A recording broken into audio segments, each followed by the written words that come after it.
Na tejto stránke som pre vás pripravil zaujímavú ponuku riešenia vášho zdravotného problému.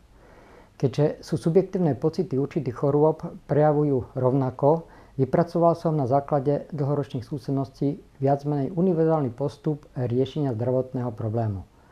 Navrh liečby je zásadne alternatívnym spôsobom a teda nenahrádza lekárskú starostlivosť. Samozrejme špeciálne problémy doporučujem riešiť už len odborne. Ako dobrý štart s určitým výsledkom, tento návod riešenia je však dostatočný.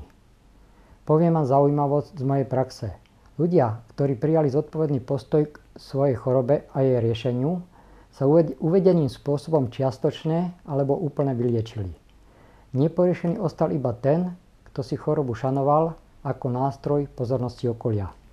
Navrhujem teda nebáť sa byť zdravý. Zdravie je byť normálne. Naopak, za chorobu sa treba hanbiť.